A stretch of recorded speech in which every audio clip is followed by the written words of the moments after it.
Bismillahirrahmanirrahim. Assalamualaikum warahmatullahi wabarakatuh. Innal hamdalillah nahmaduhu wa nasta'inuhu wa nastaghfiruh wa na'udzu billahi min shururi anfusina wa min sayyiati a'malina. Man yahdihillahu fala mudilla lahu wa man yudlil fala hadiya lahu. وأشهد أن لا إله إلا الله وحده لا شريك له وأشهد أن محمدا عبده ورسوله اللهم صل وسلم وبارك على نبينا محمد وعلى آله وأصحابه ومن تبعهم بإحسان إلى يوم الدين أما بعد. Ma'asyiral muslimin rahimani wa rahimakumullah. Alhamdulillah, pada pagi hari ini kita bisa melanjutkan kembali kajian kita membahas kitab Taisirul Karimir Rahman fi Tafsiri Kalamil Mannan yang disusun oleh Fadilatul Syekh Abdurrahman bin Nasir As-Sa'di rahimahullahu ta'ala. Dan sekarang kita berada di tengah-tengah pembahasan ayat yang ke-142 dan 143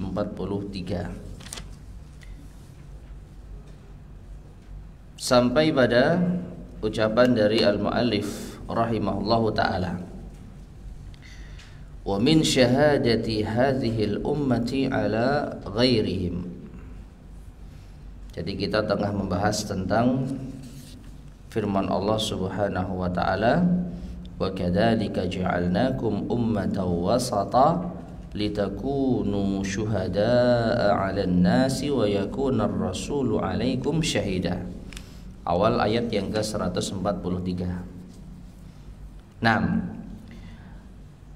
Maka beliau mengatakan wa min syahadati hadhil ummati 'ala ghairihim, dan di antara persaksian umat ini atas selain mereka, annahu idza kana yaumal qiyamah, bahwasanya ketika datang hari kiamat, wa sa'alallahu al-mursalina an tablighihim, dan Allah bertanya kepada para rasul tentang penyampaian mereka.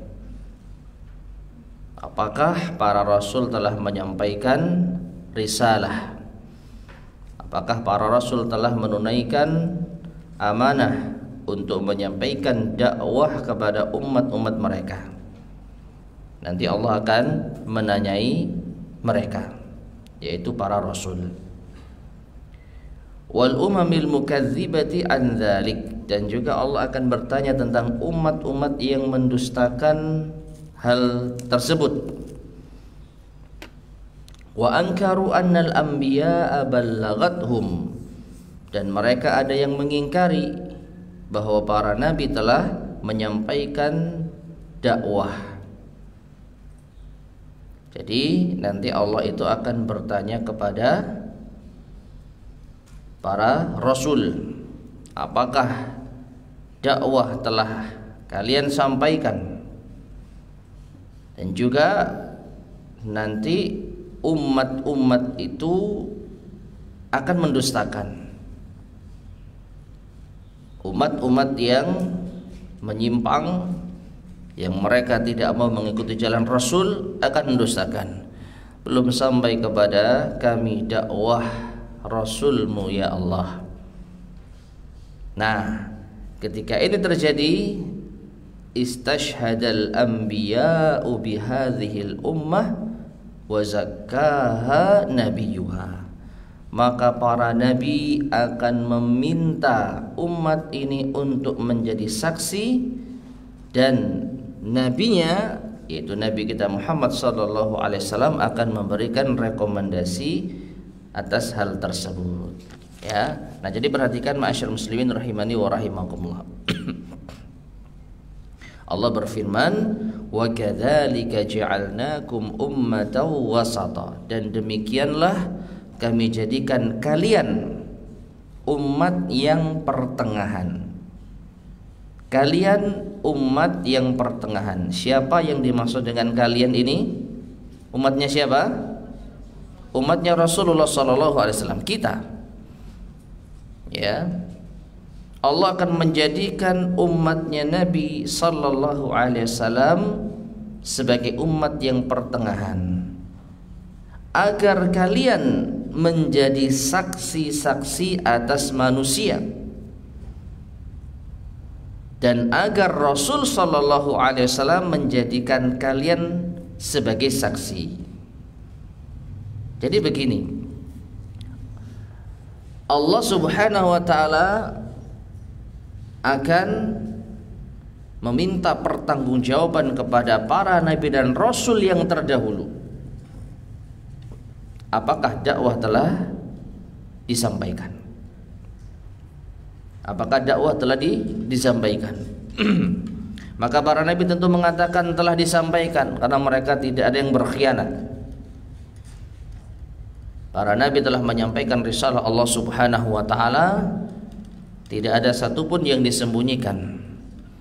Kemudian umat-umat itu ada yang mengingkari, sebagaimana kita ketahui para nabi terdahulu ada pengikutnya dan ada yang mendustakannya. Bahkan lebih banyak yang mendustakannya. Sampai-sampai kita tahu di dalam satu hadis bahwa Nabi SAW menceritakan tentang kondisi umat dan para nabi.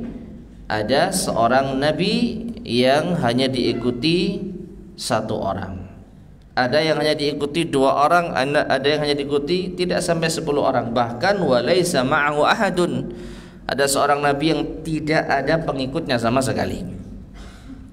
Dan nanti nabi-nabi ini akan dipanggil oleh Allah Subhanahu wa Ta'ala, dimintai pertanggungjawabannya. Apakah kalian sudah menyampaikan dakwah? Maka mereka akan mengatakan sudah. Lalu umat-umat yang mendustakan itu akan mengingkari, belum ya Allah, belum tersampaikan dakwah kepada kami, ini hanya alasan, kan begitu. Karena mereka akan terancam siksa. Kalau mereka mengatakan iya sudah disampaikan dan kami ngaku salah, nah, ini bukan orang kafir kalau seperti ini. Ini bukan orang jahat kalau seperti ini. Ya, oleh karena mereka mengingkari. Di akhirat mereka mengingkari. Belum ya Allah, nabimu belum menyampaikan yaitu dakwah kepada kami, sehingga kami nggak tahu, sehingga kami tidak bisa beriman, makanya kami kufur. Nah, saat itulah Allah Subhanahu wa Ta'ala, atau maaf, saat itulah para nabi akan meminta kepada Allah agar umatnya Rasul Sallallahu Alaihi Wasallam menjadi saksi atas mereka, bahwasanya para nabi telah menyampaikan dakwahnya. Nah, umat ini akan menjadi saksi yang mendukung pengakuan para nabi tersebut. Kita bisa melihat di dalam Al-Quran bagaimana kisah-kisah para nabi, kan begitu ya. Kisah Nabi Yusuf, kisah Nabi Saleh, Nabi Hud, semua sudah menyampaikan kepada umatnya. Hanya saja mereka yang menentang, mereka yang mengingkari, mendustakan. Kisah Nabi Nuh alaihissalam, kisah Nabi Lut alaihissalam, peringatan-peringatan para nabi sudah disampaikan. Nah, kita yang membaca Al-Quran, mengetahui tentang kisah sesungguhnya, akan bersaksi di hadapan Allah bahwa para nabi telah menyampaikan dakwah mereka ya Allah. Nah, siapa kita? Apakah kita pantas menjadi saksi untuk para nabi? Disitulah Rasul Sallallahu Alaihi Wasallam akan memberikan tazkiyah kepada kita, sebagaimana yang disampaikan oleh al-mu'allif rahimahullah, wa zakkaha nabiyuha. Tazkiyah itu rekomendasi, ya. Dan nabinya, nabi dari umat ini yaitu nabi kita Muhammad sallallahu alaihi wasallam, yang merekomendasikan kita di hadapan Allah. Saksi ini pantas diterima ya Allah. Nah, dengan demikian kasus ini pun akan dimenangkan oleh para nabi.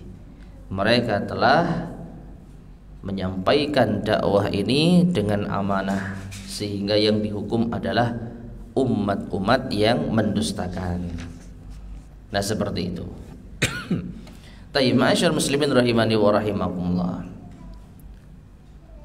Kalau kita renungkan, sebenarnya kan Allah Maha tahu. Allah Maha tahu mana yang benar, mana yang dusta. Allah Maha tahu kalau nabinya, para rasulnya sudah menyampaikan dan umatnya pun juga mendustakan.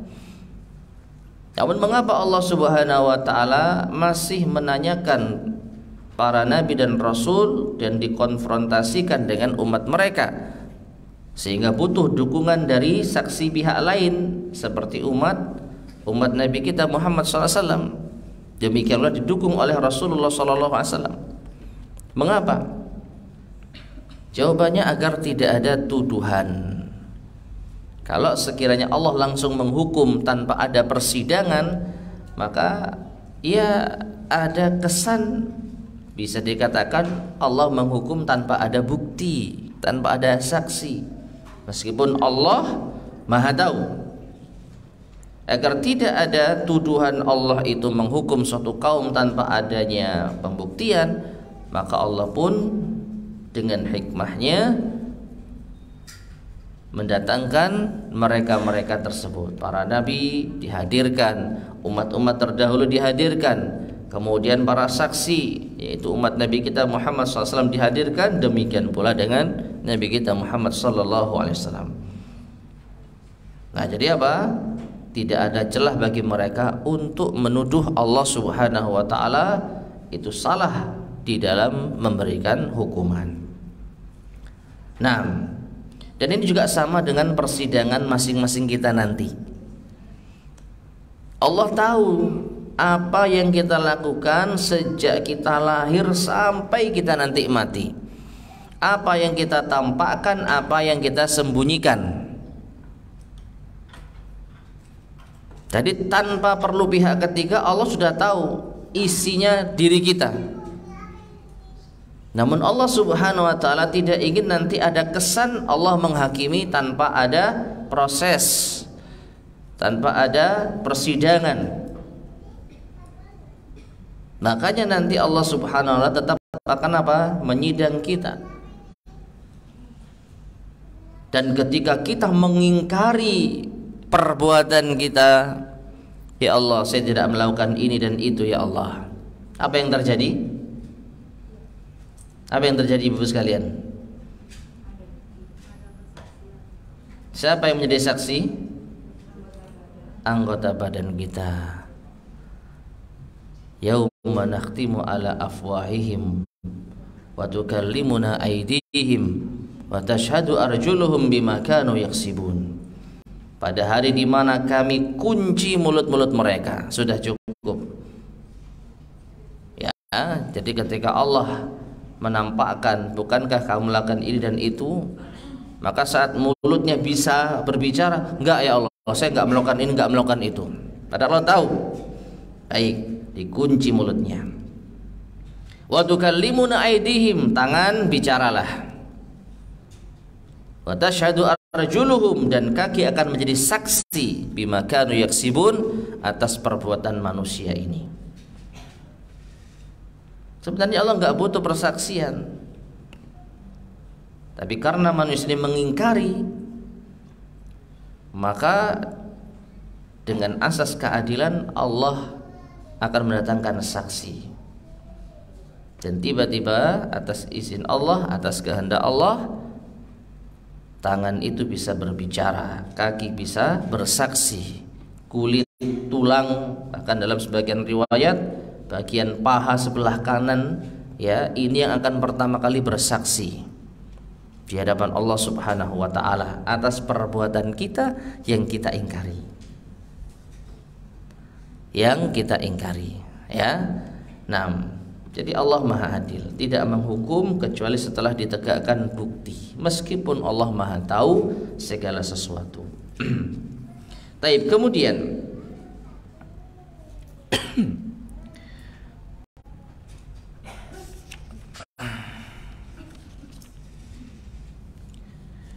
Wa fil ayati, beliau mengatakan rahimahullah, dan di dalam ayat ini dalilun, merupakan dalil ala anna ijma'a hadhil ummati, bahwasanya ijma'nya umat ini. Apa ijma'? Kesepakatan dari umat ini, hujjatun qati'atun, itu hujjah yang pasti. Jadi kalau umat ini sepakat, maka ini menjadi hujjah. Dan inilah yang kita pegang di dalam menjalankan agama Islam. Sehingga para ulama kita merumuskan sumber hukum di dalam Islam, salah satunya ijma'. Quran, sunnah, ijma', qiyas. Nah, di antara dalil ijma' itu adalah hujjah ayat ini. Wa annahum ma'sumuna 'anil khata', dan bahwasanya mereka itu terjaga dari kesalahan. Perhatikan, seluruh umat, bukan masing-masing dari kita. Kalau masing-masing dari kita yang namanya manusia, maka itu bisa bersalah. Tapi kalau seluruh manusia bersepakat dalam suatu perkara, meskipun nanti dibatasi ya, yang dimaksud dengan seluruh manusia itu adalah para ulamanya. Jadi ijma' ulama, ijma'nya para ulama dari generasi ke generasi, itu adalah hujjah. Jadi mereka terjaga dari kesalahan. Li'itlaqi qawlihi, berdasarkan kemutlakan firman Allah, wasatan, yang artinya pertengahan.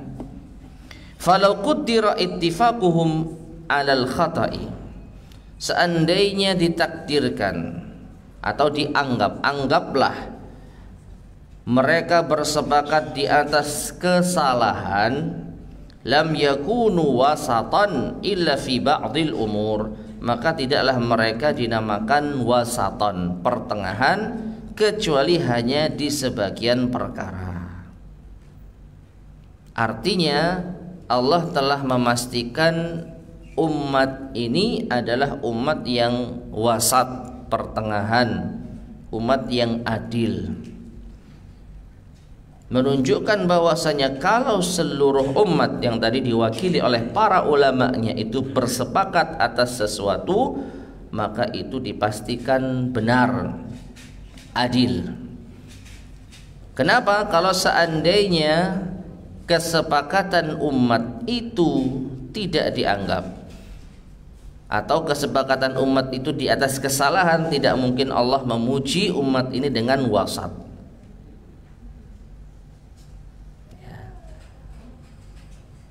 Kalau seandainya umat ini bersepakat di dalam kesalahan, maka tidaklah mungkin dinamakan umat yang wasat. Menunjukkan bahwasanya kalau umat ini bersepakat, maka bisa dipastikan itu hal yang benar, hal yang sahih. Dan sekali lagi, umat yang dimaksud tentu adalah para ulamanya. Kalau di zaman sahabat, ya ijma'nya sahabat, kesepakatannya sahabat. Di zaman tabi'in, ijma'nya tabi'in. Di zaman tabi'ut tabi'in, ijma'nya tabi'ut tabi'in, dan seterusnya. Dan seterusnya. Nah, kemudian wali qaulihi, dan juga berdasarkan firman Allah, litakunu syuhada'a 'alan nas, agar kalian menjadi saksi-saksi atas manusia. Tadi sudah kita terangkan maknanya ya. Manusia yang dimaksud adalah umat terdahulu yang mendustakan Rasul mereka, dan kita menjadi saksi untuk mendukung Rasul mereka. Yaqtadi, ayat ini berkonsekuensi, annahum idza syahidu ala hukmin, bahwasanya mereka apabila bersaksi dalam suatu hukum, annallaha ahallahu aw harramahu aw ajabahu, bahwasanya Allah menghalalkan sesuatu, aw harramahu atau mengharamkannya, aw aujabahu atau mewajibkannya, fa innaha ma'sumatun fi dzalik, maka sesungguhnya umat itu terjaga dari kesalahan. Ya. Karena apa? Allah Subhanahu wa taala telah menerima mereka sebagai saksi. Dan yang namanya saksi itu kalau memang sudah diterima persaksiannya, maka menunjukkan kalau mereka terjaga dari kesalahan. Karena kalau salah maka tidak dianggap sebagai saksi. Ya. Wa fiha ishtiratul adalati fil hukmi, dan di dalamnya pula terdapat pensyaratan al-adalah, yaitu adil fil hukmi di dalam berhukum, wasyahadati wal futya di dalam bersaksi dan di dalam berfatwa, wa nahwi dzalik dan yang semisalnya. Nah, jadi ma'asyar muslimin rahimani wa rahimakumullah, ini ada sedikit pembahasan ya tentang masalah usul fikih mungkin. Apa itu orang ketika menghukumi sesuatu atau bersaksi atas sesuatu atau berfatwa atas sesuatu, maka wajib memiliki sifat adalah. Apa adalah itu? Secara umum adalah itu sikap adil. Sikap adil. Ya. Dan juga bisa dimaknai sikap orang yang apa istilahnya itu, agamanya itu baik, agamanya itu tidak bermasalah. Lawan dari adalah bisa zalim, bisa fasik, dan yang semisalnya. Jadi adil, jujur, terpercaya, amanah, saleh. Nah, itulah cakupan dari al-adalah. Jadi orang yang berhukum, dalam hal ini mungkin hakim, atau orang yang bersaksi, atau orang yang berfatwa harus memiliki sifat adalah.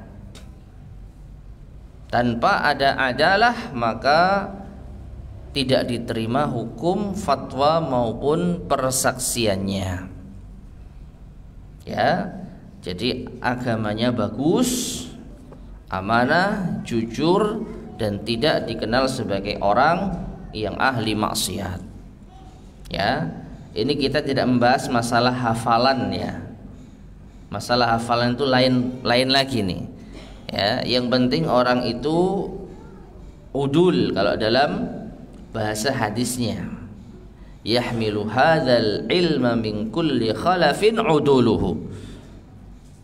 Rasulullah SAW bersabda, akan dibawa ilmu ini pada setiap generasi penerus orang-orang yang adil,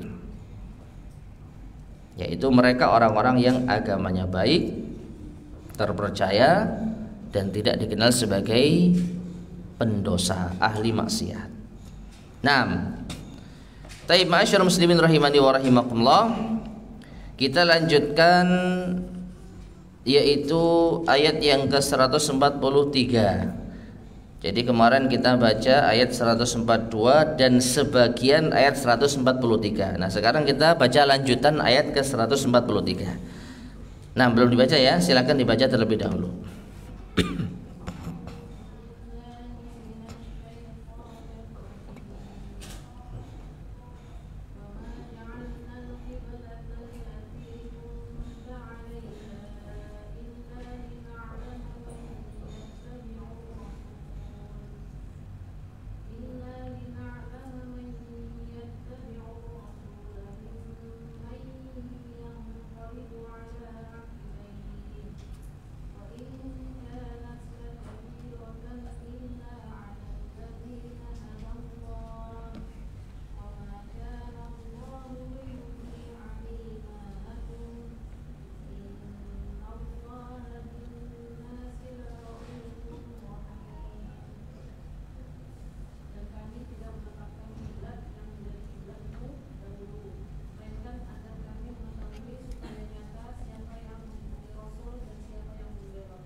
Tayyib.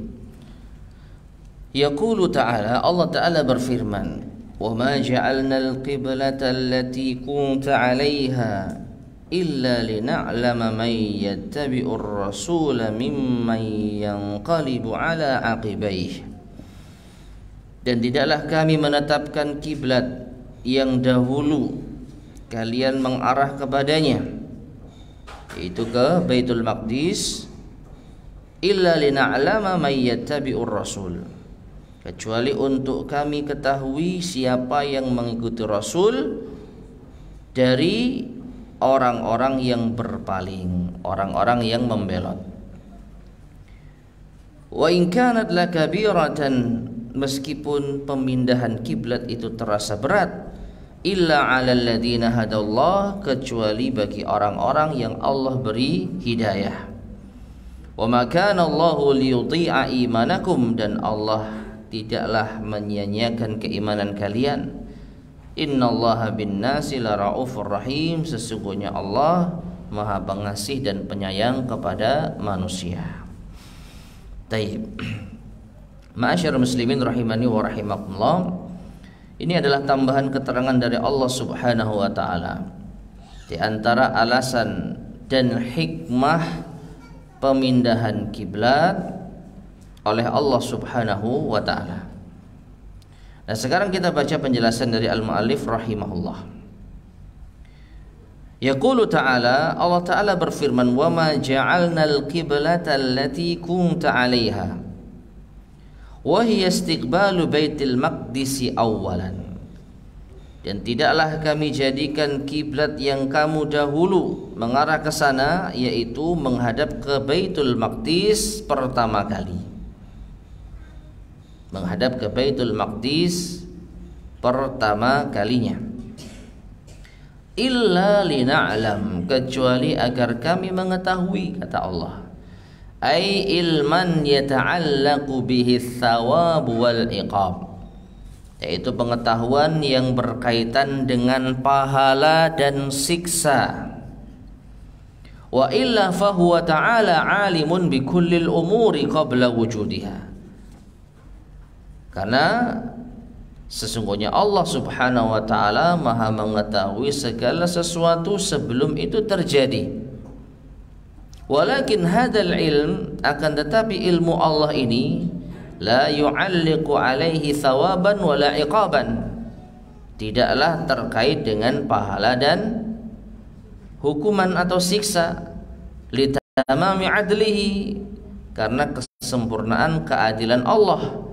Wa iqamatil hujjati ala ibadihi, dan untuk menegakkan hujjah pada hamba-hambanya. Bal idza wujidat a'maluhum, bahkan ketika dijumpai, didapati amal-amal mereka, tarattaba alaihi thawab wal iqab, yang berkonsekuensi adanya pahala dan siksa, ay syarra'ana tilkal kiblata, yaitu dengan cara Allah mensyariatkan kiblat tersebut, lina'lam wa namtahin, yaitu agar kami, yaitu Allah Subhanahu wa ta'ala, ya, mengetahui dan mengujinya. Naam, ay syarra'na tilkal kiblata lina'lam wa namtahina, yaitu kami, yaitu Allah Subhanahu wa ta'ala telah mensyariatkan kiblat itu untuk mengetahui dan menguji. Tayyib. Ma'asyarul muslimin rahimani wa rahimakumullah. Ini yang tadi sempat kita singgung di awal pembahasan. Apa itu? Allah Maha mengetahui. Allah Maha mengetahui segala sesuatu sebelum itu terjadi. Namun pengetahuan Allah ini tidak terkait dengan pahala atau siksa. Allah tahu si fulan bermaksiat, maka Allah langsung menghukum. Allah tahu kalau si fulan melakukan amalan saleh, lalu Allah membalas dengan pahala. Tidak seperti itu. Tidak seperti itu cara kerja Allah Subhanahu wa ta'ala memberikan pahala dan menghukum orang yang berdosa. Bukan atas pengetahuan Allah yang telah mengetahui segala sesuatu sebelum itu terjadi. Nah, untuk menghukum orang yang berdosa, untuk memberi pahala orang yang beramal soleh, itu butuh keadilan. Dan dengan cara apa? Dengan cara ujian. Dengan cara disyariatkanlah mereka syariat-syariat. Ya, ini yang seperti saya sampaikan tadi. Semua orang bisa mengingkari tuduhan, semua orang bisa mengingkari dosa. Dan Allah tahu mereka itu berdosa, tapi Allah tidak menyiksa mereka sebelum ditegakkannya hujjah, sebelum dipanggilnya saksi. Setelah ditegakkan hujjah, ini buktinya bahwa kamu telah melakukan hal ini dan hal itu. Ini saksinya. Ini tanganmu sendiri yang bersaksi, kakimu sendiri yang bersaksi. Nah, ketika telah terbukti, barulah Allah Subhanahu wa ta'ala akan menghukum. Ini apabila orang tersebut berbuat jahat. Tapi kalau orang tersebut berbuat kebaikan, maka saksi akan mendukung kebaikan yang dikerjakan. Ya. Makanya di antara tafsir dari firman Allah Subhanahu wa ta'ala, yauma yuhadditsu, dalam surat Ad-Duha itu ya, Al-Zalzalah. Wa qala al-insanu ma laha yauma idzin tuhadditsu akhbaraha. Idza zulzilatil ardu zilzalaha wa akhrajatil ardu athqalaha wa qala al-insanu ma laha yauma idzin tuhadditsu akhbaraha. Ketika terjadi zalzalah, apa zalzalah? Goncangan, ya, gempa. Dan ketika bumi mengeluarkan athqalaha, hal-hal yang berat, apa yang ada di dalam isinya, maka manusia bertanya, malah ada apa ini? Maka pada hari itu tuhadditsul ardu akhbaraha. Yauma idzin tuhadditsu akhbaraha. Pada hari itu bumi akan mengabarkan, menceritakan tentang kabar-kabarnya. Nah, di antara tafsirnya apa? Bumi akan bersaksi bahwa tempat ini telah dijadikan tempat sujud oleh si fulan. Si fulan telah melakukan amal soleh di atas bumi ini. Si fulan telah melakukan hal ini dan hal itu. Nah, ini jadi bumi menjadi apa? Saksi. Nah, barulah Allah memberikan pahala atas persaksian bumi yang dipakai untuk beribadah oleh seorang hamba. Nah, jadi Allah Subhanahu wa ta'ala mengetahui ini untuk membuktikan apa yang dilakukan oleh orang-orang yang membelot tersebut. Nah, jadi Allah menguji mereka. Wa may yattabi'ur rasul, menguji siapa yang mengikuti Rasul, wa yu'minu bihi, dan beriman kepadanya, fayatba'uhu ala kulli halin, hingga mengikuti atas segala sesuatunya. Jadi dengan adanya pemindahan kiblat, di situ Allah akan mengetahui siapa ini yang jujur imannya sehingga mengikuti Rasul, dan siapa yang dusta sehingga membelot. Naam, li'annahu 'abdun ma'murun mudabbarun, karena manusia itu adalah hamba yang diperintah dan diatur. Li'annahu qad akhbaratil kutubul mutaqaddimatu, dan karenanya sungguh kitab-kitab terdahulu telah mengabarkan annahu yustaqbalul atau annahu yastaqbilul Ka'bah, bahwasanya nanti akan menghadap ke arah Ka'bah. Ya. Jadi ada isyarat dari kitab-kitab terdahulu nanti suatu ketika kiblat itu akan dialihkan kemana? Ke Ka'bah. Fal munsiful ladzi maqsuduhul haq, maka orang yang insaf, orang yang adil, yang maksudnya adalah mencari kebenaran, mimma yaziduhu dzalika imanan wa ta'atan lirrasul. Ya, ini diantara perkara yang bisa menambah keimanan dan ketaatan kepada Rasul. Bagi siapa? bagi yang mengikuti Rasul. Illa lina'lama may yattabi'ur Rasul. Dengan perpindahan kiblat ini Allah akhirnya tahu siapa yang benar-benar mengikuti Rasul. Karena apa? Pengikut Rasul itu manusia, dan manusia itu hamba. Hamba itu diperintah dan diatur. Mau nggak sih manusia itu diatur? Jadi sebagai apa? Ujian bagi manusia. Benar nggak dia mengikuti Rasul yang telah diutus oleh Allah Subhanahu wa taala? Wa amma man inqalaba ala aqibai, adapun orang yang membelot, yang berpaling, wa a'rada 'anil haq, berpaling dari kebenaran, wattaba'a hawahu, dan mengikuti hawanya, fa innahu yazdadu kufran ila kufrihi, maka sesungguhnya itu bertambah kekufuran demi kekufurannya. Wa hayratan ila hayratihi, bertambah kebimbangan demi kebimbangannya.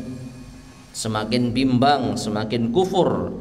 Wa yudli bil hujjatil batilah, dan dia membawakan hujjah yang batil, al-mabniyati ala syubhatin la haqiqata laha, yang dibangun atas syubhat dan tidak ada hakikatnya. Ya. Nah, ini terbukti siapa?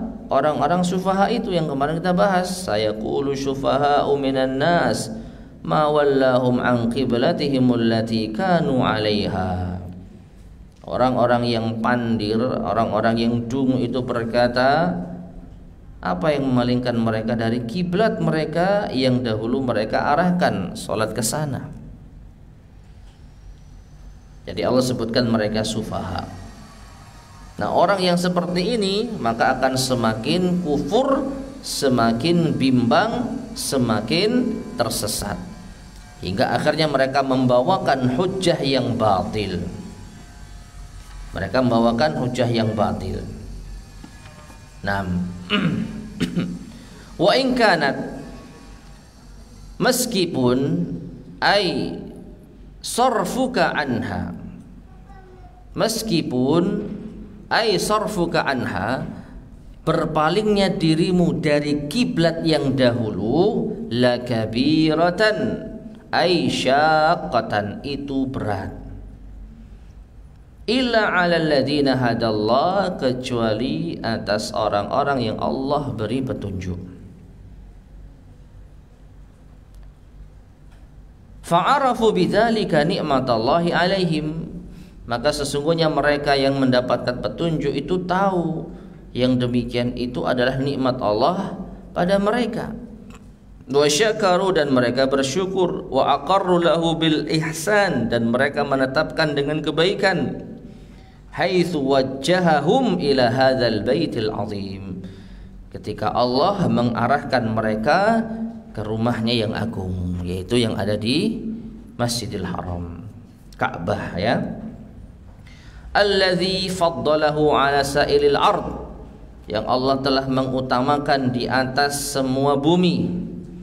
Wa ja'ala qasdahu ruknan min arkanil Islam, dan yang telah menjadikan tempat tersebut sebagai tujuan mengerjakan rukun di antara rukun-rukun Islam, yaitu apa? Haji, ya.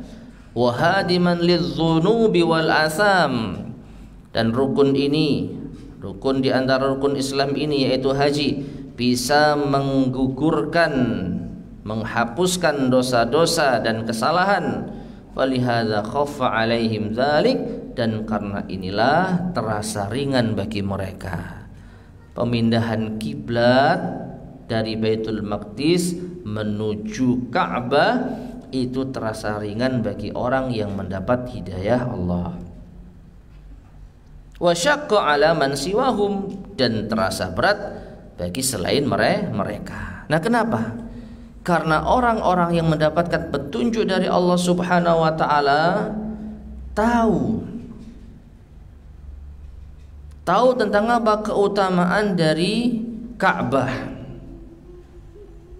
Mereka juga tahu bahwasanya ada ibadah haji yang memang mereka lakukan di sana. Jadi sebelum Allah Subhanahu wa taala mengutus Nabi kita Muhammad sallallahu alaihi wasallam, apakah sudah ada syariat haji? Sudah. Terbukti apa? Terbukti Nabi sallallahu alaihi wasallam setiap tahunnya memanfaatkan momen haji untuk berdakwah, meskipun haji ala jahiliyah. Kita nggak bahas haji jahiliyah. Yang penting syariat haji sudah ada sebelum Nabi kita Muhammad sallallahu alaihi wasallam. Bukankah Allah sudah menyampaikan tentang hal ini? Lit-ta'ifina war-ruk'is sujud, lit-ta'ifina wal-qa'imina war-ruk'is sujud. Nabi Ibrahim jadi perintah untuk membersihkan rumahnya, membangun rumahnya untuk orang-orang yang tawaf, salat, ruku' dan sujud. Nah, bisa dikatakan Nabi Ibrahim lah yang pertama kali mengajarkan ibadah apa? Haji. Namun di masa jahiliyah haji telah menyimpang. Untuk itulah Allah Subhanahu wa taala mengutus rasulnya. Pertama, pembenahan terhadap akidah. Lalu pelan-pelan membenahi ibadah. Allah Subhanahu wa taala tidak menghapus syariat haji dari umat ini. Ada, cuman disempurnakan. Nah, orang-orang jahiliyah, orang-orang musyrik yang dapat hidayah, begitu tahu kiblat itu akan dirubah dari Baitul Maqdis menuju Ka'bah, mereka senang, ringan. Karena mereka sudah terbiasa mengagungkan apa? Ka'bah. Mereka biasa untuk mengunjungi Ka'bah, mengerjakan ibadah haji. Ditambah lagi hajinya itu bisa menggugurkan dosa. Maka ringan bagi mereka. Karena mereka butuh penghapusan dosa, dan mereka semakin nyaman untuk menghadap ke arah Ka'bah. Adapun orang yang memang dari awalnya sudah kufur, yang gak peduli tentang dosa dan pahala, ya mereka apa? Menentang, membelot. Nah, ini menunjukkan jemaah sekalian rahimani wa rahimakumullah, Allah ingin menguji siapa di antara mereka yang benar-benar jujur keimanannya sehingga mudah menerima pengalihan Ka'bah, dan siapa yang dusta keimanannya karena berat ya ketika menerima pengalihan arah kiblat. Taib. Tsumma qala ta'ala, kemudian Allah Ta'ala berfirman, wa ma kana Allahu liyudhi'a imanakum, dan tidaklah Allah itu menyia-nyiakan keimanan kalian. Ai ma yanbaghi lahu, yaitu tidak patut, wala yaliqu, dan tidak pantas, bihi ta'ala, bagi Allah Ta'ala. Bal huwa minal mumtani'ati alaih, bahkan termasuk di antara hal yang tidak mungkin terjadi pada Allah. Gak mungkin Allah menyia-nyiakan iman mereka. Apa artinya? Salat mereka yang dahulu tidak sia-sia. Karena mungkin ada saja anggapan kalau sekarang menghadap ke arah kiblat, ternyata yang benar itu menghadap kiblat, lalu sholat kita yang dulu gimana? Sholat kita yang dulu kan berarti belum benar. Ya, bisa jadi muncul anggapan demikian. Maka Allah tegaskan, wa ma kana Allahu liyudhi'a imanakum, dan tidaklah Allah menyia-nyiakan keimanan kalian. Jadi enggak mungkin, enggak pantas bagi Allah. Fa akhbara annahu, maka Allah mengabarkan bahwasanya ia mumtani'un alaihi wa mustahilun, tidak mungkin dan mustahil, an yadhi'a imanakum, atau an yudhi'a imanakum, tidak mungkin Allah menyia-nyiakan iman kalian. Wa fi hadza bisyaratun 'azimatun, dan di dalam hal ini ada kabar gembira yang besar, liman manallahu alaihim bil islami wal iman, bagi siapa yang Allah beri kepada mereka anugerah Islam dan iman. Ya, liman mannallahu alaihim bil islami wal iman, bagi siapa yang Allah beri anugerah pada mereka keislaman dan keimanan. Apa itu?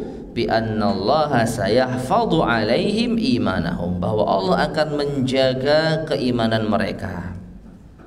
Fala yudhi'uhu, tidak menyia-nyiakannya. Jadi Allah Subhanahu wa taala masih menyimpan catatan iman mereka dan akan menjadi pemberat timbangan amal kebaikan mereka nanti di akhirat. Nah, kemudian di sini saya menjelaskan wa hifdzuhu naw'an. Penjagaan Allah terhadap iman manusia itu ada dua. Penjagaan Allah atas keimanan seorang hamba naw'ani itu ada dua.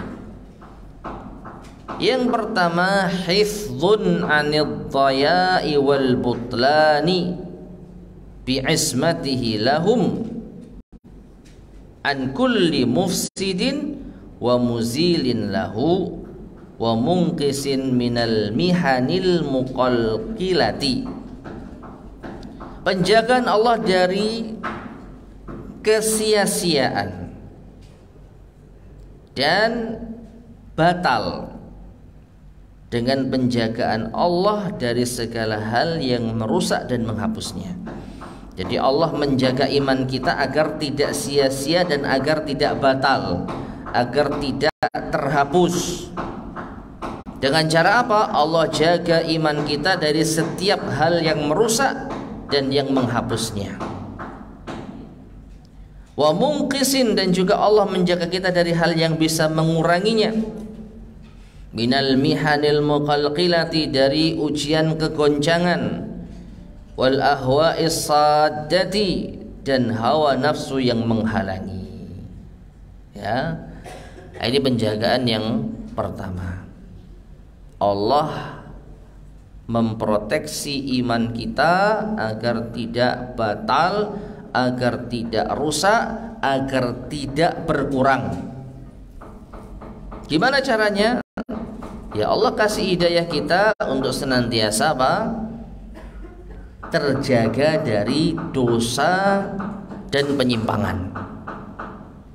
Karena dosa bisa mengurangi iman. Allah juga menjaga dari kesyirikan dan kekufuran, karena kesyirikan dan kekufuran bisa menghapus iman. Nah, itu cara Allah yang pertama menjaga iman kita. Dihindarkannya kita dari segala perkara yang bisa merusak, menghancurkan, menghapus, bahkan mengurangi iman kita. Dan yang kedua, wa hifdzun lahu bitanmiyatihi lahum, dan penjagaan Allah terhadap iman itu dengan menumbuh kembangkan iman itu bagi manusia. Wa taufiqihim lima yazdadu bihi imanuhum, dan memberikan taufik pada mereka agar iman mereka bertambah. Wa yutimmu bihi iqanahum, dan agar menyempurnakan keyakinan mereka. Fakama ibtada'akum bi an hadakum lil iman fasayahfidhu lakum, maka sebagaimana Allah yang memulai memberikan hidayah kepada kalian dengan keimanan, awalnya kufur, awalnya syirik, tapi dapat hidayah iman, maka Allah pula lah fasayahfadhuhu lakum, yang menjaga iman itu bagi kalian. Wa yutimmu ni'matahu bitanmiyatihi, dan Allah menyempurnakan nikmatnya dengan menumbuh kembangkan iman tersebut. Wa tanmiyati ajrihi wa thawabihi, demikian pula menumbuh kembangkan pahala dan balasannya. Wa hifdhihi min kulli mukaddir, dan juga Allah menjaganya dari setiap hal yang mengotorinya. Taib. Ya.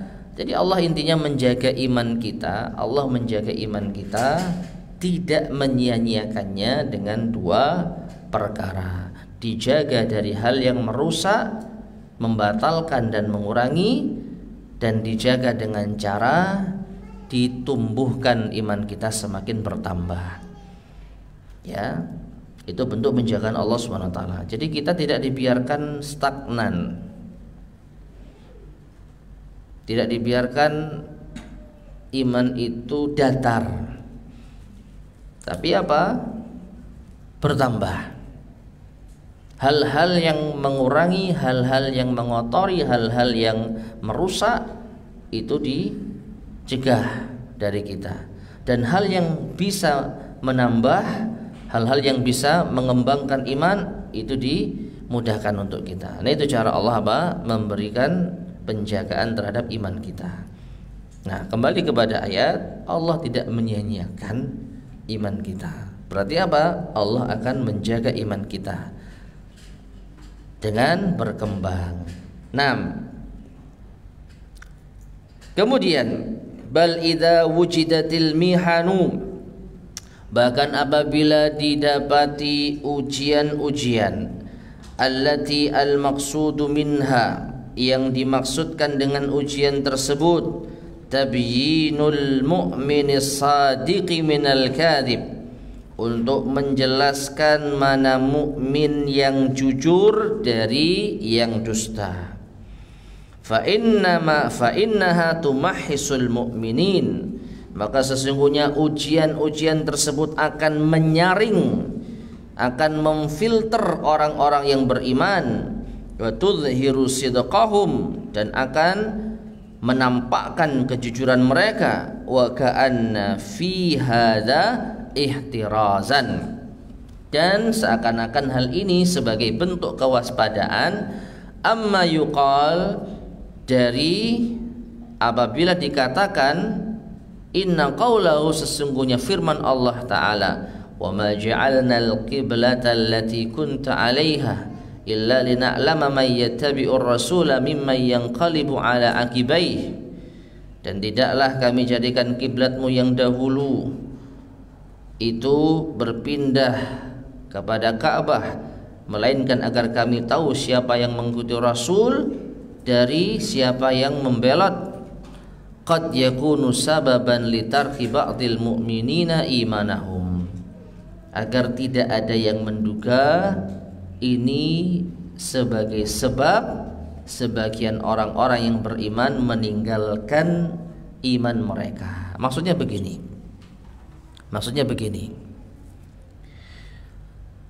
Allah berfirman yang kesimpulannya, Allah tidak memindahkan kiblat kecuali untuk menguji. Kan poinnya itu ya? Poinnya kan itu. Allah tidak memindahkan arah kiblat, melainkan ini sebagai apa? Ujian. Nah, ada dugaan Allah kalau memindahkan kiblat berarti keimanan kita dahulu, yaitu ibadah yang menghadap ke arah kiblat dahulu, itu sia-sia. Karena yang benar kiblat yang baru. Jadi ada anggapan atau ada potensi dengan pengalihan kiblat ini, ada potensi menjadi sebab litarki ba'dil mu'minina imanahum, orang-orang yang beriman akan meninggalkan iman mereka. Kalau bahasa Jawanya itu apa ya? Cegek. Tahu cegek ya? Apa cegek itu? Kecewa. Ya, dulu sudah beribadah menghadap ke Baitul Maqdis, sudah banyak amal soleh yang dikerjakan dengan sholat menghadap Baitul Maqdis. Ternyata arah kiblat dipindah. Lialah, nah gitu loh. Lualah kok dipindah. Berarti gimana iman kita dulu? Gimana nasib amal soleh kita dulu? Yang benar ternyata arahnya sana. Males nah gitu loh. Ngapain saya ibadah kalau gitu? Kalau yang dulu ternyata sia-sia, karena yang benar seperti ini. Nah, Allah akhirnya apa? Fadafa'a hadzal wahmi, atau fadafa'a hadzal wahma. Maka Allah yaitu mencegah dugaan seperti ini biqaulihi, dengan firman-Nya, wa ma kana Allahu liyudhi'a imanakum. Tenang, Allah tidak menyanyiakan iman kalian kok. Jadi pengalihan kiblat itu hanya ujian saja. Yang dulu ya sudah dulu diterima dengan apa yang dikerjakan. Karena ini hanya sebagai ujian. Dan hikmahnya sudah kita sampaikan di ayat sebelumnya. Karena milik Allah masyrik dan maghrib, timur barat. Ya Allah berkehendak untuk menentukan kemana kalian beribadah, menghadap kemana kalian beribadah. Ya, adapun yang dahulu kalian kerjakan berupa salat, ibadah, mengarah ke Baitul Maqdis, nggak akan sia-sia. Jadi agar tidak ada dugaan iman itu sia-sia, sudah sejauh ini beribadah ternyata kok salah arah kiblatnya, maka Allah mencegah dugaan itu dengan mengatakan wa ma kana Allahu liyudhi'a imanakum. Dan tidaklah Allah menyia-nyiakan iman kalian. Dari sini maka orang-orang beriman yang benar keimanannya tidak akan cegek, nggak akan cegek. Oh alah, ya sudah. Yang dulu berarti tetap dihitungkan, ya sudah. Tinggal berubah saja sekarang, karena sudah tahu arah yang baru, ya berubah ke arah yang baru, tidak ke arah yang lama. Yang lama dahulu tetap diperhitungkan oleh Allah nanti sebagai amal soleh. Nggak ada masalah kan? Tidak ada masalah bagi orang yang jujur imannya. Ya, nah seperti itu. Nah, bisa jadi ma'asyarul muslimin rahimani wa rahimakumullah, bisa jadi anggapan atau dugaan seperti ini dihembuskan oleh orang-orang yang membelot tadi. Bisa jadi toh mereka tujuannya memang ingin merusak orang-orang yang beriman supaya meninggalkan keimanan mereka. Bisa jadi awalnya mereka anteng saja ketika disuruh pindah arah kiblat, tapi bisa jadi ada yang mengembuskan isu, loh kan arah kiblat yang benar ternyata sekarang seperti ini, berarti kamu dulu sholat nggak diterima. Ya sholatmu dulu tidak diterima. Ya percuma kalian beriman, ngapain beriman kalau kalian pindah-pindah arah kiblat, mana yang benar nggak tahu kalian. Nah, mungkin saja ada orang yang beriman terpengaruh dengan ucapan orang-orang seperti ini. Maka Allah tegaskan, Allah tidak menyia-nyiakan keimanan kalian. Nah, bitakdirihi li hadhil mihnah au ghairiha, dengan mentakdirkan ujian semacam ini atau yang lain. Artinya ujian-ujian seperti ini lumrah terjadi untuk membedakan mana yang jujur, mana yang dusta, mana yang patuh, mana yang durhaka, mana yang taat, mana yang maksiat. Itu saja tujuannya. Ya. Wa dakhala fi dzalika man mata minal mu'minin qabla tahwilil Ka'bah. Dan masuk pula dalam hal yang demikian itu bagi siapa yang mati dari kalangan orang-orang beriman sebelum dipalingkannya arah kiblat ke Ka'bah. Sudah pasti sebelum kiblat itu berpindah ke arah Ka'bah ada di antara orang-orang beriman yang meninggal dunia. Gimana nasib mereka? Nggak pernah sholat ke arah kiblat yang baru, nggak ada masalah. Fa innallaha la yudhi'u imanahum, maka sesungguhnya Allah tidak menyia-nyiakan iman mereka. Likaunihim imtathalu amrallah, karena mereka mentaati perintah Allah, wa ta'ata rasulihi, dan mentaati rasulnya, fi waktiha, pada waktunya. Dulu Allah perintahkan salat, mereka salat. Dulu arah kiblat ke Baitul Maqdis, mereka juga menghadap Baitul Maqdis. Jadi saat itu mereka telah menjalankan perintah Allah dan juga menjalankan perintah Rasulnya. Wa ta'atullahi, dan taat kepada Allah, imtithalu amrihi, menjalankan perintahnya, fi kulli waqtin, itu di setiap waktu, bihasabi dzalik, sesuai dengan waktunya. Nah, ma'asyarul muslimin rahimani wa rahimakumullah, berarti kalau ada orang-orang yang sebelum pemindahan kiblat mereka nggak sholat menghadap Baitul Maqdis, bahkan mungkin sholatnya menghadap ke arah Ka'bah, maka tentu mereka telah durhaka terhadap Allah dan Rasulnya. Bisa dipahami nggak? Misal nih ada orang yang disuruh sholat, ini sebelum pemindahan arah kiblat. Ada orang yang disuruh sholat, tapi dia sholatnya menghadap ke arah Ka'bah. Perhatikan, belum ada pemindahan arah kiblat. Kira-kira orang ini orang yang taat atau orang yang durhaka? Durhaka.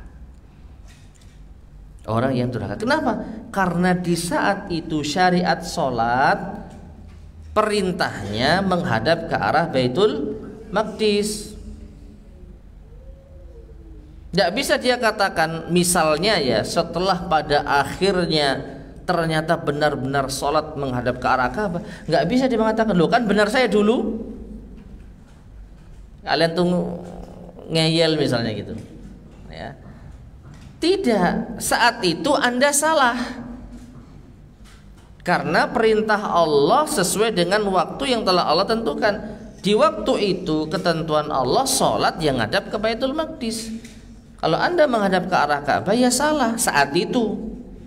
Adapun sekarang Allah telah memindah arah kiblat. Nah sekarang baru kalau Anda sholat menghadap ke arah Ka'bah benar, Anda sholat menghadap ke arah Baitul Maqdis salah, sesuai dengan waktunya. Sederhana kan? Sederhana. Nah jadi jangan ada kesan ibadah yang dahulu dikerjakan sia-sia. Enggak, Allah tidak akan menyia-nyiakan keimanan kalian dulu. Buktinya orang-orang yang mati sebelum pernah sujud menghadap ke arah Ka'bah, ya Allah tetap akan apa? Menghisap mereka sesuai dengan amal-amal mereka. Dan sebaliknya, misalkan ada orang mati sholatnya menghadap ke arah Ka'bah tapi belum waktunya dipindah, tetap tidak dianggap sholatnya ya. Dan Rasulullah SAW ada isyaratnya, nanti ada isyarat kalau nggak salah di ayat setelahnya akan dibahas. Kalau Nabi itu sebenarnya angen-angen, bahasa kita itu angen-angen, angen-angen menanti-nanti waktu kapan kiblat itu dipindah ke arah Ka'bah. Di ayat ke-144 insyaallah. Nabi hanya mengangan-angankan sambil nunggu wahyu. Namun beliau tidak berani langsung menghadap ke arah Ka'bah, meskipun beliau memiliki keinginan, bahkan dugaan kuat ada saatnya Allah akan memindahkan arah kiblat ke Ka'bah. Tapi beliau sebelum Allah turunkan wahyu nggak berani menghadap ke Ka'bah sesuai perintah Allah, Baitul Maqdis ya. Nah jadi mentaati perintah Allah itu sesuai dengan waktu yang Allah tentukan.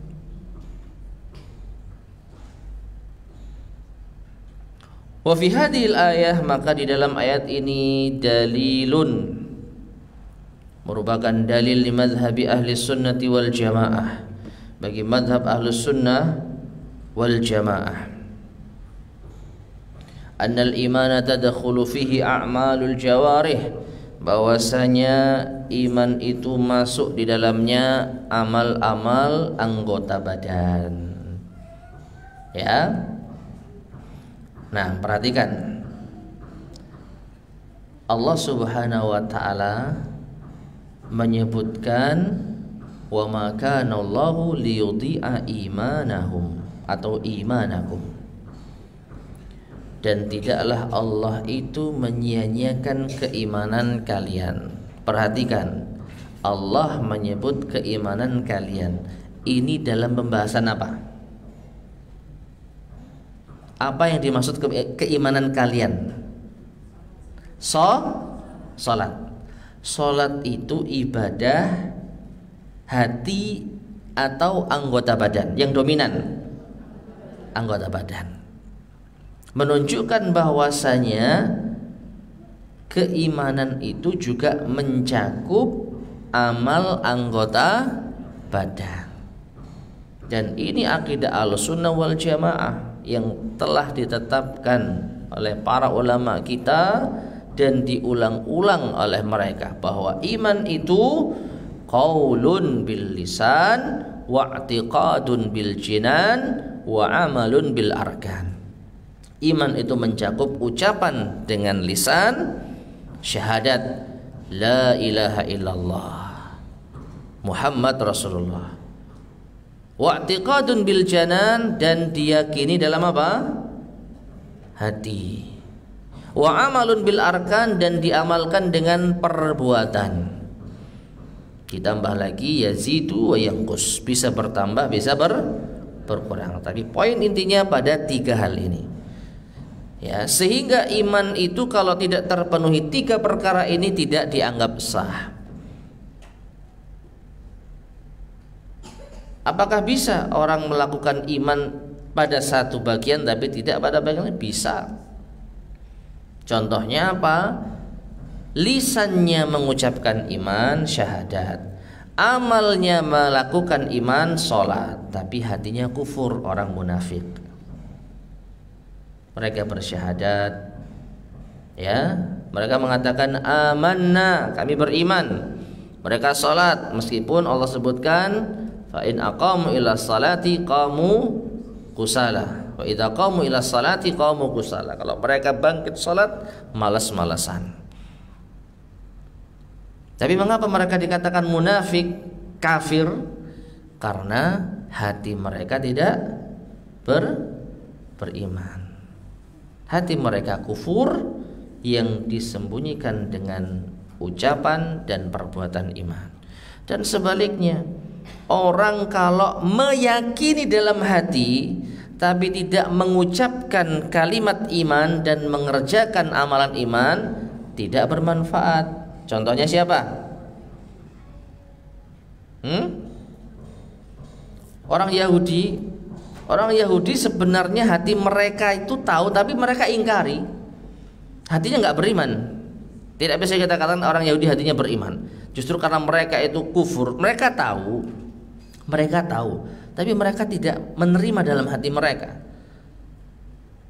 Ada orang yang menerima iman, mengakui iman itu benar, mengakui bahwa yang dibawa oleh Rasul SAW itu benar, tapi nggak mau mengucapkan iman, tidak mau mengamalkan iman. Siapa? Orang terdekat Nabi SAW.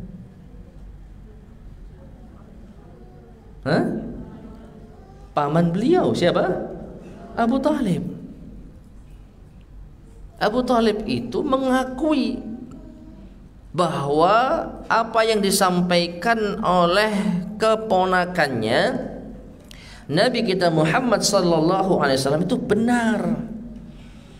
Tapi dia berat dengan ajaran nenek moyang, pertemanan dengan Abu Jahal.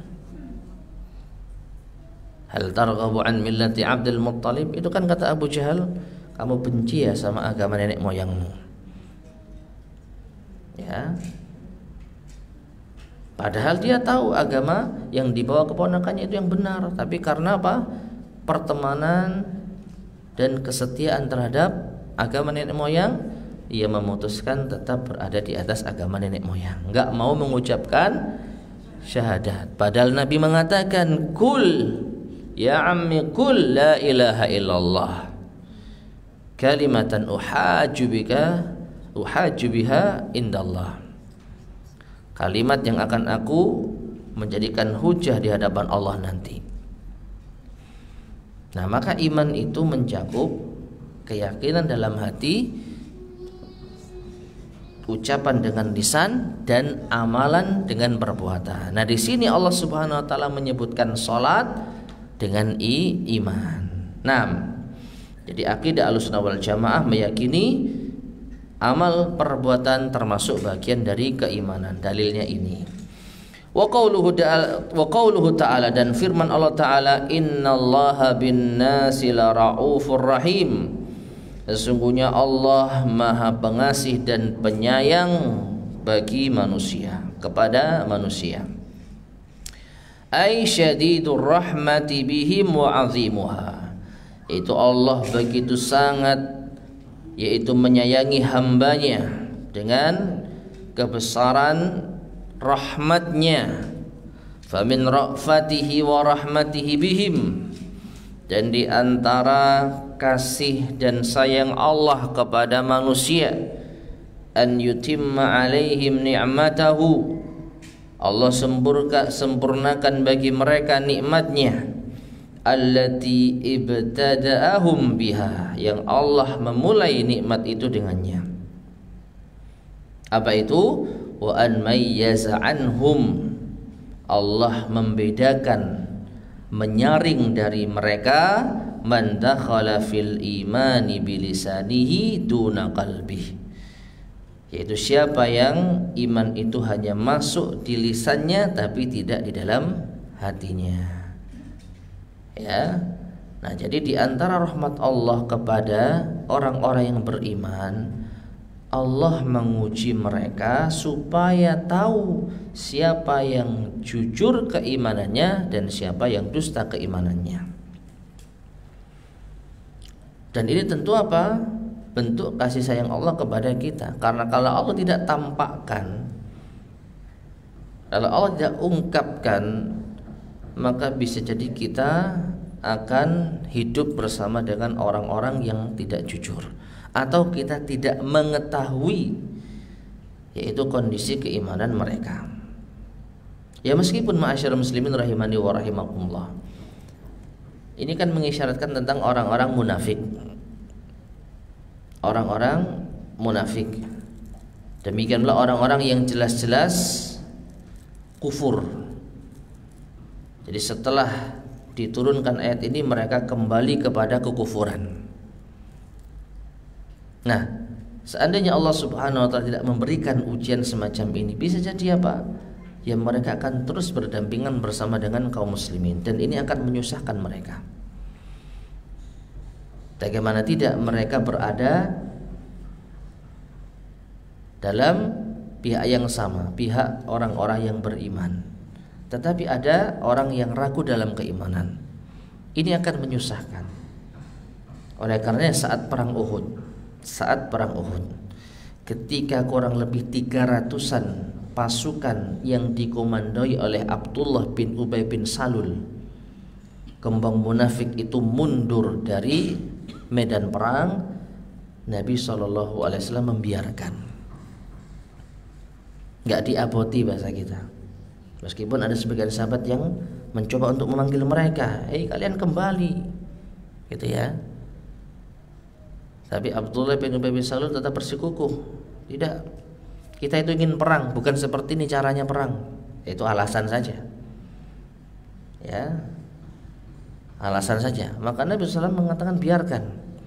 Nah, dengan demikian kaum muslimin akhirnya bisa fokus berperang tanpa ada satupun di antara mereka orang munafik. Dan ternyata benar, ma'asyiral muslimin rahimani wa rahimakumullah, di saat perang Uhud itu keadaan genting yang sangat luar biasa, butuh konsentrasi tolong menolong sesama kaum muslimin. Gak bisa kita bayangkan, misalkan saat Nabi SAW terjepit, terdesak, yang menemani beliau siapa? Dua sahabat yang mulia, ada yang tahu? Dua-duanya sahabat muhajirin, meskipun sebelumnya beliau ditemani oleh 9-10 sahabat ansar, tapi semuanya tewas. Tersisa dua sahabat muhajirin, Sa'ad bin Abi Waqqas dan Talhah bin Ubaidillah. Coba bisa nggak kita bayangkan kalau ternyata saat Nabi jatuh, saat Nabi terjepit dan terdesak, yang nemani Nabi orang munafik, ya, maka gampang saja orang munafik, ya, Abu Sufyan, ini Muhammad di sini, tangkap aja, habis sudah. Saat Nabi terdesak dan saat perang itu berkecamuk, Nabi menyingkir. Kalau sampai orang tahu Nabi ada di situ, maka habis Nabi SAW.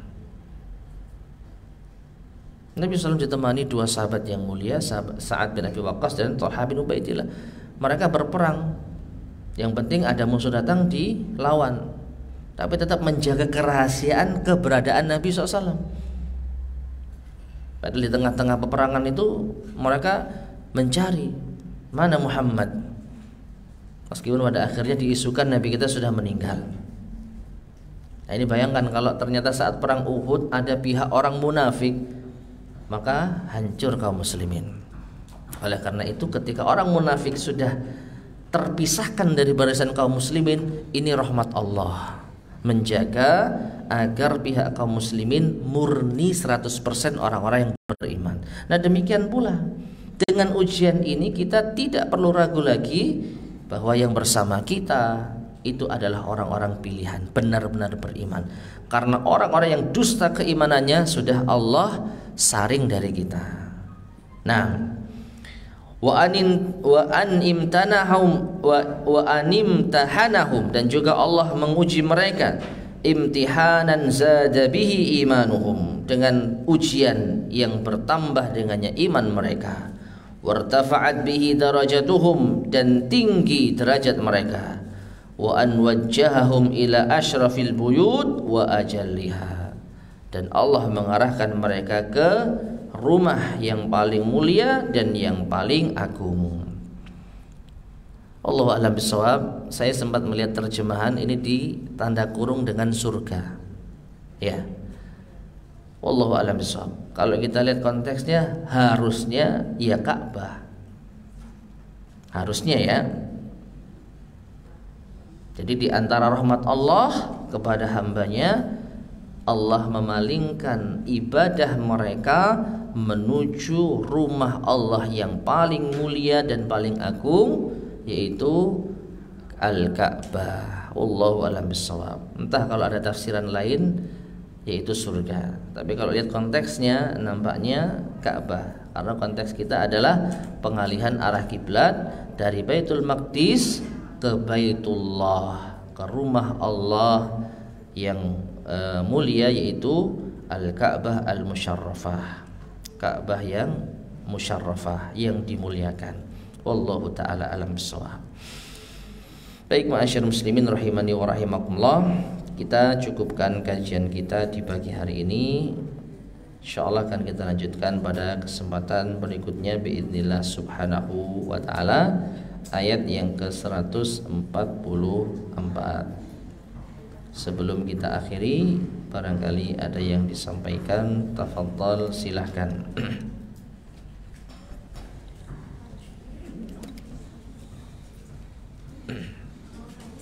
Ya.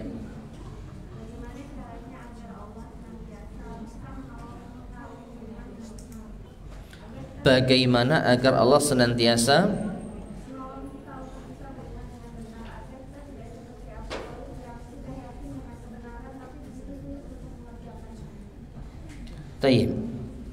agar kita tidak seperti Abu Thalib yang sudah tahu kebenaran tapi tidak mau mengakuinya. Wallahu a'lam bishawab. Kalau kita samakan dengan Abu Thalib nampaknya kurang pas. Kenapa? Karena Abu Thalib itu tidak bersyahadat, pada akhirnya tidak bersyahadat, sehingga dia tidak dapat hidayah iman. Sedangkan kita alhamdulillah bersyahadat, dan sejauh ini kita masih menjaga hati agar tetap beriman, dan kita juga masih mengamalkan amal soleh tanda keimanan. Jadi kalau disamakan dengan Abu Thalib nampaknya kurang pas. Namun kalau yang ditanyakan bagaimana agar kita tetap istiqomah di atas keimanan, nah ini mungkin apa? Benar. Nah, sehingga jawabannya ya bisa dibahas dalam apa? Kiat-kiat istiqomah.